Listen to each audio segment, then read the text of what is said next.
Everyone, welcome to Gyan achievers. How are you? I hope आप सब ठीक होंगे। तो let's start admission of a new partner. और आज मैं आपको admission of a new partner chapter start करवा रही हूँ।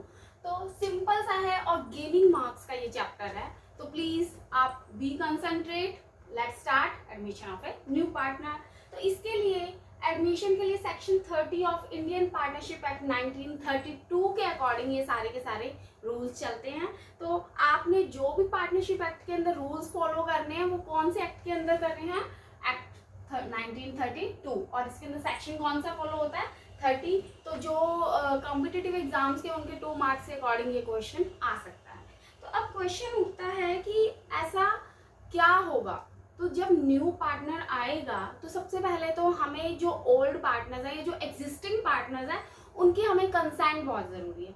अगर वो एग्री होते हैं, एग्जिस्टिंग पार्टनर्स या ओल्ड पार्टनर्स बोल सकते हैं, अगर वो कंसेंट दे देते हैं कि yes you are admit the new partner, तो ही हम एडमिशन करवा सकते हैं नए पार्टनर का। उनकी एब्सेंस के बिना ऐसा नहीं हो सकता है। नेक्स्ट वन है कि जब न्यू पार्टनर आता है तो आपका नया एग्रीमेंट इफेक्ट में आएगा और जो ओल्ड एग्रीमेंट है वो उसका एंड हो जाएगा। 2 पॉइंट्स ध्यान रखने हैं कि एक तो न्यू पार्टनर के एडमिशन के लिए ओल्ड पार्टनर्स की कंसेंट नीड है, और जब न्यू पार्टनर आता है तो जो ओल्ड एग्रीमेंट है वो एंड हो जाता है और न्यू एग्रीमेंट हमारा स्टार्ट हो जाता है। अब रीजंस क्या है कि हम नए पार्टनर का एडमिशन क्यों करना चाहते हैं?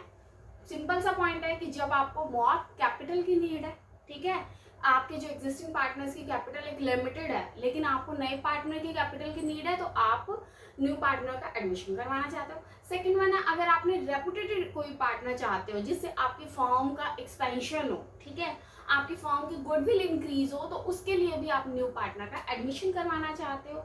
या आपको कोई एक्सपीरियंस या कॉम्पिटेंट पर्सन की नीड है तो भी आप न्यू पार्टनर का एडमिशन करवाना चाहते हो। एंड नेक्स्ट वन है कि अगर मान लीजिए कोई ओल्ड पार्टनर है वो रिटायर हो गया, किसी भी रीजन से, हो सकता है उसकी डेथ हो गई हो या कोई वो अपनी विलिंग से रिटायरमेंट ले ली हो, तब भी हमें उसके रिप्लेस में हमें न्यू पार्टनर का एडमिशन करवाना होता है। आगे बात समझ कि ये रीजंस हो सकते हैं कि हमें न्यू पार्टनर की नीड क्यों होती है। क्लियर है? अगर आप बिजनेस की ग्रोथ को चाहते हो और आपको ऐसा लगता है कि कोई रेपुटेटेड पर्सन की नीड है, उससे हमारे बिजनेस की क्रेडिबिलिटी पे इफेक्ट पड़ेगा, पॉजिटिव इफेक्ट पड़ेगा, तो इसलिए भी हम नए पार्टनर को एडमिशन में दिलवा सकते हैं। अब क्या प्रॉब्लम है कि जब नया पार्टनर आएगा तो जो रेशियो है, जो ओल्ड पार्टनर है उनको अपना कुछ पार्ट सेक्रीफाइस करना पड़ेगा। पहले तो क्या हो रहा था, जो प्रॉफिट्स है वो 3 पार्टनर्स में डिवाइड हो रहा था। मान लीजिए ए, बी और सी में डिवाइड हो रहा था प्रॉफिट। लेकिन अब एक न्यू पार्टनर भी आ गया है, दैट इज डी। तो क्या होगा, जो ए बी सी मान लीजिए 50,000 डिवाइड कर रहे थे, 50,000 डिवाइड कर रहे थे ए बी सी में, तो वो पोर्शन अब किस में डिस्ट्रीब्यूट होगा? ए, बी, सी और डी में। तो जब ये 4 में डिस्ट्रीब्यूट होगा तो ऑब्वियसली जो ए बी सी है उनकी रेशियो क्या हो जाएगी? डाउन हो जाएगी। उनका प्रॉफिट्स क्या हो जाएगा? डाउन हो जाएगा। तो एबीसी को तो प्रॉब्लम होगी। तो अब डी क्या कहता है कि मैं जब आऊंगा तो मैं आप सबको कंपनसेट करूंगा, ठीक है, कुछ अमाउंट वो लेके आता है, उसको हम बोल सकते हैं प्रीमियम फॉर गुडविल, ठीक है। तो जो ये डी अमाउंट लेके आएगा उसको हम प्रीमियम फॉर गुडविल का नेम दे देते हैं, और ये लेके आएगा। तो इन्होंने डी के लिए जो सैक्रिफाइस किया है उस सैक्रिफाइस का compensation premium for goodwill amount जो है वो बाय डी करेगा इसको। क्लियर है बच्चे? और जो ये सैक्रिफाइस करेंगे, जितना पोर्शन करेंगे, उसको हम बोल देते हैं सैक्रिफाइसिंग रेशियो, ठीक है। और अब ए बी सी डी ये 4 पार्टनर्स हो गए। तो अब ये 4 पार्टनर्स जो न्यू रेशियो में डिवाइड करेंगे उसको हम नाम दे देते हैं न्यू रेशियो। आगे बात समझ कि न्यू पार्टनर्स की अब जो रेशियो होगी उसको हमने न्यू रेशियो दे दिया। ए बी सी जो पहले प्रॉफिट्स को डिवाइड कर रहे थे उनको हमने नेम दे दिया ओल्ड रेशियो, ठीक है। तो सैक्रिफाइसिंग रेशियो क्या बन जाएगी? ओल्ड रेशियो में से न्यू रेशियो को लेस कर देंगे, क्योंकि ओल्ड रेशियो तो पहले ज्यादा था शेयर, अब ज्यादा शेयर है उसको हमने न्यू वाले के आने के बाद ए बी सी का कुछ सैक्रिफाइस हुआ है, तो इसलिए हमने क्या दे दिया? Sacrificing ratio is equal to old ratio minus new ratio. Clear हो गया? तो ये हो गया old ratio minus new ratio. अब अगर हमने मान लीजिए, अब सिर्फ आपको ये एक इक्वेशन लर्न करनी है, इसके बाद अगर आपको न्यू रेशो निकालनी है तो हम क्या करेंगे, न्यू रेशो को माइनस में इधर आके प्लस में ले आएंगे। New ratio is equal to old ratio, और ये सैक्रिफाइसिंग रेशो प्लस में है, इक्वल टू के इधर आके क्या हो जाएगी माइनस में, तो that is minus sacrificing ratio. तो क्लियर है? यहाँ तक कोई भी इश्यू नहीं है, बिल्कुल भी फॉर्मूला को आपको क्रैम करने की नीड नहीं है। मैंने इसीलिए आपको ये कॉन्सेप्ट बताया है कि ऐसा क्यों होता है, हम ओल्ड में से न्यू को क्यों लेस करते हैं, न्यू में से ओल्ड को क्यों नहीं करते। क्लियर है बच्चे? तो ये सारा आपका थ्योरिकल पॉइंट था। अब क्या होगा कि न्यू रेशो या सैक्रिफाइसिंग रेशो हमने कैसे निकालनी है, उसको निकालने के कुछ पॉइंट्स हैं, तो उसके बारे में अब हम डिस्कस करते हैं।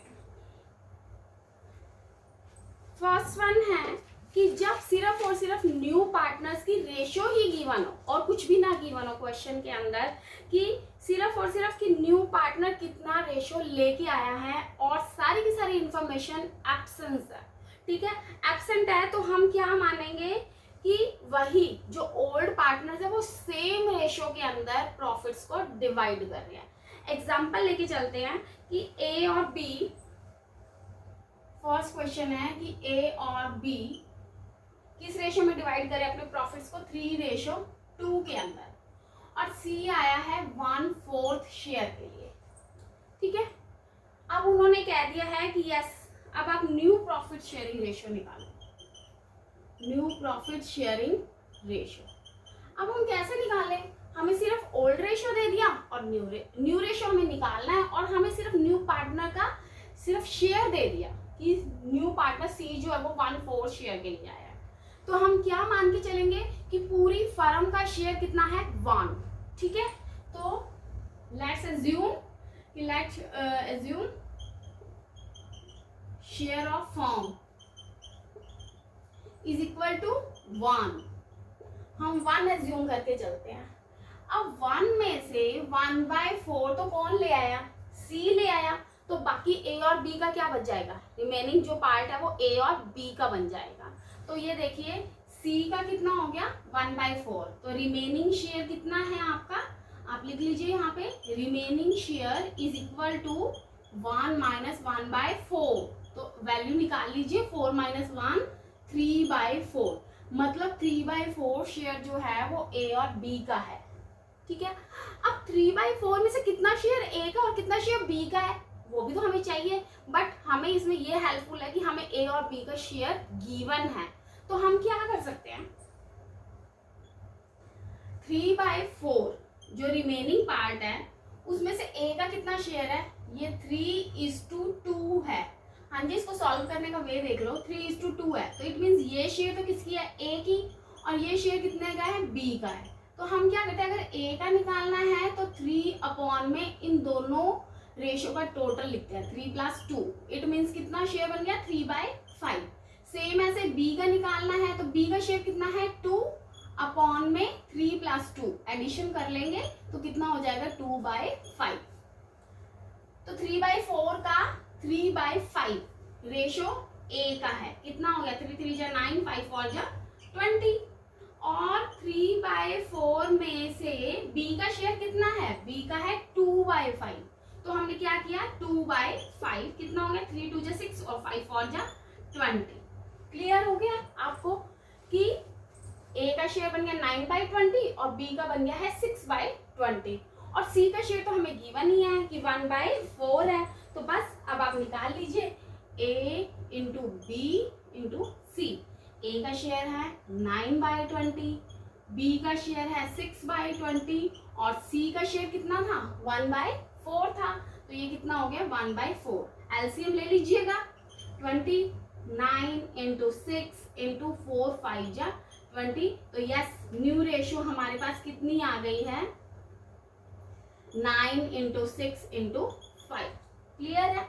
अब क्वेश्चन ये होता है कि सब स्टूडेंट्स कहने लग जाते हैं कि मैम आपने 9/20 क्यों नहीं लिखा, 6/20। अभी मैंने आपको समझाया कि 3:2 का मतलब ही क्या हो गया, 3/5। तो आप देखिए 9 × 6 × 5 का 9 में 9 + 6 + 5 कीजिएगा, 20 आ जाएगा, ठीक है। आप लिख सकते हो ABC का न्यू रेशो आप ऐसे भी लिख सकते हो 9/20 इंटू में 6/20 इंटू में 5/20, लेकिन एक जो फॉर्म होता है ना करने का वे होता है, वो वे के अकॉर्डिंग आप 9 × 6 × 5 लिखोगे। क्लियर है आपको? ये कब होगा? जब हमें न्यू पार्टनर का शेयर गिवन है और ओल्ड पार्टनर का रेशो गिवन है और हमें कुछ भी गिवन नहीं है, तो हम ये एज्यूम करके चलते हैं कि जो भी रेशो है न्यू वो ओल्ड रेशो के अकॉर्डिंग ही हम डिस्ट्रीब्यूशन करेंगे। क्लियर हो गया आपको? यहाँ पे मेरे ख्याल से तो कोई भी प्रॉब्लम नहीं है, बिल्कुल सिंपल सा पॉइंट था। नेक्स्ट वन है कि जब न्यू पार्टनर एक्वायर करता अपना शेयर ओल्ड पार्टनर से इन सर्टेन रेशो में। अब न्यू पार्टनर ने कह दिया कि मैं ओल्ड पार्टनर का इतना रेशो जो है वो लेके चलूंगा। अब है ना बच्चे, ये आप ध्यान रखना कि मैं क्या बोल रही हूँ। ओल्ड पार्टनर का इतना रेशो और ओल्ड पार्टनर से इतना रेशो, इसमें डिफरेंस आ जाएगा। स्टूडेंट्स यहाँ पे कंफ्यूज हो जाते हैं और एक्सचेंज कर देते हैं इस पॉइंट को। तो लेट्स एज्यूम कि x का शेयर है, मैं मार्कर चेंज कर लेती हूँ। यस, x और y का आपको शेयर गिवन है। यहाँ पे x y का कितना रेशो है? 3:2। z आपका एडमिट हुआ है और आपको ये बोला गया कि जो x है उसने सरेंडर किया है। सरेंडर मतलब दिया है 1/5 in favour of z, 1/5 in favour of z। और y ने कितना सरेंडर किया है? 2/5 in favour of z। 2/5 y ने surrender 2/5 of share, 2/5 of share in favour of z। इधर ऑफ शेयर लिख लो, इन फेवर ऑफ z। अब है ना इस पॉइंट को ध्यान से रखिए। मैंने आपको बोला है कि x और y 3:2 के पार्ट में आ गए। x जो है वो सरेंडर हुआ है, सरेंडर किया x ने 1/5 ऑफ शेयर, यहाँ पे लिख लो 1/5 of share in favour of z। उसने अपने शेयर का 1/5 लिया है, उसने ये नहीं कहा कि उसने अपने शेयर में से 1/5 दिया है। ठीक है, तो 1/5 दे दिया ये नहीं लिखा उसने। उसने ये बोला कि अपने शेयर, और उसका शेयर कितना है x का? x का शेयर है 3/5। 3/5 का कितना फेवर कर दिया उसने? 1/5। तो इसका मतलब उसने अपने शेयर में से 3/25 जो है वो z के लिए दे दिया है। ठीक है, नेक्स्ट वन है y surrender 2/5 of share in favour of z। तो y का कितना शेयर है? y का शेयर है जी 2/5। 2/5 का 2/5 पे कर दिया उसने, तो यहाँ पे क्या आ जाएगा? 4/25। ठीक है, यहाँ पे आ गया है 4/25। z का शेयर नहीं गिवन है हमें। अब हम एक काम कर सकते हैं कि ये 3/25 तो हमें z की फेवर में दे दिया, y का जो 4/25 है वो भी हमें z की फेवर में दे दिया, तो हम इन दोनों का एडिशन कर सकते हैं ना एडिशन। तो आप कर लीजिए 3/25 प्लस 4/25, ये कितना आ जाएगा? 7/25। तो ये किसका हो गया? z का शेयर हो गया। क्लियर है अब आपको यहाँ तक? आई होप आपको यहाँ पे तो कोई इशू नहीं होगा। अब x का शेयर कितना था? 3/5, उसमें से 3/25 उसने z के लिए दे दिया, तो x का रिमेनिंग पार्ट तो निकालना पड़ेगा ना। x का रिमेनिंग शेयर कितना है? Remaining share of x, total share था 3/5, उसमें से उसने z को दे दिया 3/25। अब स्टूडेंट्स क्या करते हैं? 1/5 माइनस कर देते हैं। बच्चे 1/5 उसने अपने ही शेयर का किया है, तो 1/5 अपने शेयर का किया, तो वो पहले हमें देखना पड़ेगा 1/5 शेयर उसका अपने का कितना था। अब हमने वो निकाल दिया, वो आ गया 3/25। तो अब आप 3/25 को लेस करोगे, ना कि 1/5 को लेस करोगे। ठीक है, ये जो +1 2 के बच्चे होते हैं ये बहुत कंफ्यूज रहते हैं इस चीज के लिए, तो प्लीज आप इसमें कंफ्यूजन नहीं लेनी है। उसने मैंने दोबारा बोल रही हूँ कि 1/5 शेयर अपने शेयर का लिया है, तो अपने शेयर का हमने 1/5 किया, वो आया 3/25।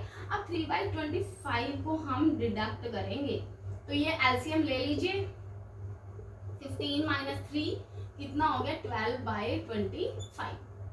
नेक्स्ट वन सेम ऐसा ही रिमेनिंग पार्ट y का निकाल लीजिए। y का कितना पार्ट था 2/5, 2/5 y ने कितना शेयर दिया है 4/25, तो 4/25 इसका भी आप एलसीएम निकाल लीजिए, कितना हो गया 6/25। अब रिमेनिंग रेशियो दे दिया, x का y का z का हमने निकाल दिया था, इसको रेशियो में डिस्ट्रीब्यूट कर लो, तो new ratio of x y and z का कितना हो जाएगा, इसका है 12/25, 6/25 एंड 7/25। एडिशन करके ये हमने z का शेयर भी निकाल लिया, तो इसको रेशियो की फॉर्म में लिखेंगे तो 12 × 6 × 7। आई होप आपको समझ आ गया होगा, सिंपल सा है। ये कब था, जब हमें न्यू पार्टनर का शेयर गिवन नहीं है, लेकिन हमें ये पता है कि x ने और y ने कितना अपने शेयर में से पार्ट दिया है। क्लियर है। नेक्स्ट वन हो जाता है कि जब ओल्ड पार्टनर्स सैक्रिफाइसिंग शेयर को देते, वो सिंपल कह देते हैं कि मैंने जेड के लिए अपने शेयर में से 1/5 शेयर सबमिट कर दिया, मतलब इतना शेयर मैंने पे कर दिया। अब वो अपने शेयर का इतना शेयर नहीं दे रहे, सीधा उसने कह दिया कि मेरा मान लीजिए 10 रुपीज है, तो मैं उसमें से 4 रुपीज जेड को दे रहा हूँ। ठीक है, तो ये क्वेश्चन देखिए, ए एंड बी का रेशियो है 4:3, यहाँ पे डबल आ जाता है, इस तरह से होता है ये। उसके बाद सी एडमिट, सी को एडमिट किया है, C admit for which 3/10 share, 3/10 share of firm.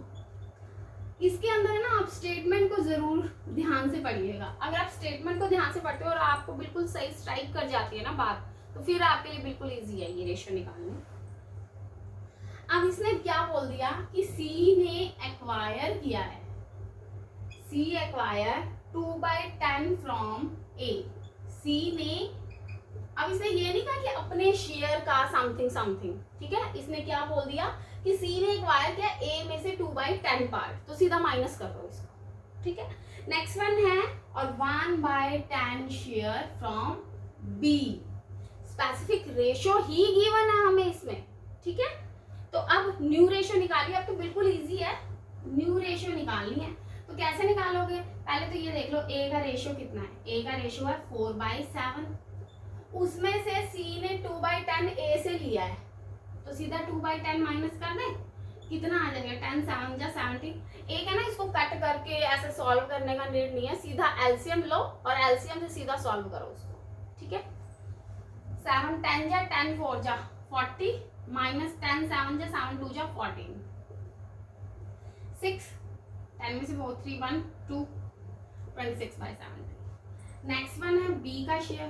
B का शेयर कैसे निकाले, बी का शेयर कितना है 3/7, 3/7 और सी ने कितना एक्वायर किया बी से 1/10, तो सीधा 1/10 डिडक्ट कर दीजिएगा, 70 7 10 10 3 जा 30 माइनस 10 7 जा 70, तो कितना हो गया 10 में से 7 डिडक्ट कर दीजिए 3 23/70।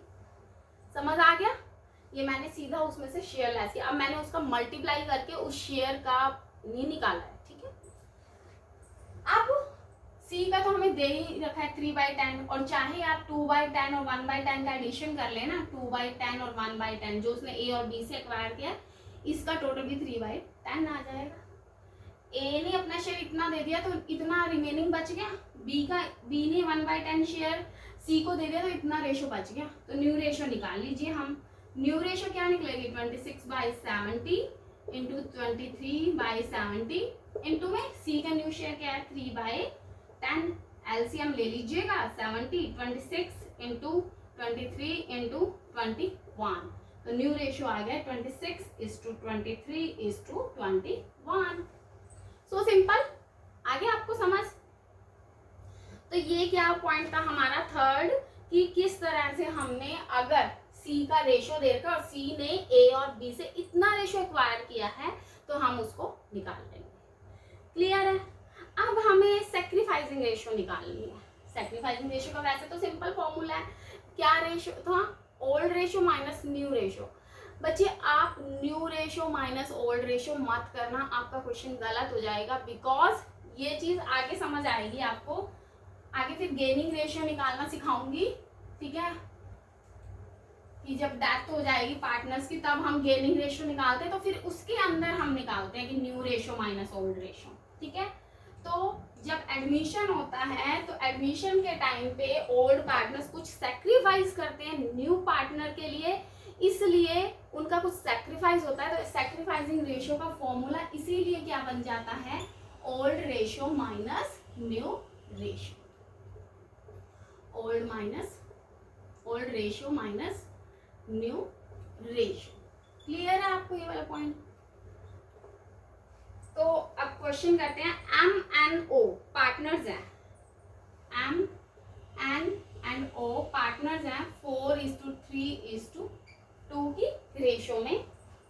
अब एडमिट हुआ है पी, एडमिट हो गया है पी न्यू पार्टनर की फॉर्म में। न्यू रेशियो हमें गिवन है, क्या रेशियो गिवन है हमें, न्यू 3:2:1:1, ठीक है। और न्यू रेशियो के अंदर तो ऑब्वियसली 4 हो जाएगी, क्यों, क्योंकि due to admission of P. Clear है? तो कुछ नहीं है, सिंपल सा है, हमें ओल्ड रेशियो भी गिवन है, हमें न्यू रेशियो भी गिवन है, तो ओल्ड माइनस न्यू कर दो, हमारे पास क्या निकल जाएगी, सेक्रीफाइसिंग रेशियो, क्योंकि इसने क्वेश्चन में पूछा ही क्या है कि सेक्रीफाइसिंग रेशियो निकालिए। तो सेक्रीफाइसिंग रेशियो हम निकाल लेते हैं, हम ये वाला पहले फॉर्मूला लिख देंगे, old ratio minus new ratio का, फिर एम एन और ओ। पी का तो कुछ निकलेगा नहीं, क्योंकि पी तो क्या है, न्यू पार्टनर, उसने तो कोई सेक्रीफाइस किया ही नहीं है ना, तो जब कोई सेक्रीफाइस किया ही नहीं है तो हम पी का तो कोई रेशियो निकाल ही नहीं सकते। तो एम का क्या बन जाएगा, 4/4 और 3 7 7 और 2 9, 4/9 माइनस न्यू रेशियो क्या है। अब है ना स्टूडेंट्स एक गलती और करते हैं, वो क्या करते हैं कि सिर्फ कहते हैं कि इन 3 का ही एडिशन करो, क्यों, क्योंकि पी तो अब एडमिट हुआ है तो सेक्रीफाइस तो इनका निकालना है। नो, एडमिशन किनका हुआ है, पी का हुआ है, पी के एडमिशन की वजह से सेक्रीफाइस हुआ है, इसलिए अब हमें पी को भी इंक्लूड करना पड़ेगा, ठीक है। तो प्लीज कंफ्यूज नहीं होना कि हम इतने का टोटलिंग करें या 4 का टोटलिंग करें, सेक्रीफाइस हुआ ही due to admission of P है, तो इसलिए हमें पी को इंक्लूडेड करना पड़ेगा, ठीक है। तो क्या करोगे, 3/3 + 2 + 1 + 1, ठीक है। तो माइनस में 3/7 हो जाएगा, एलसीएम निकाल लेना इसका, 27, तो कितना आ गया, 1/63।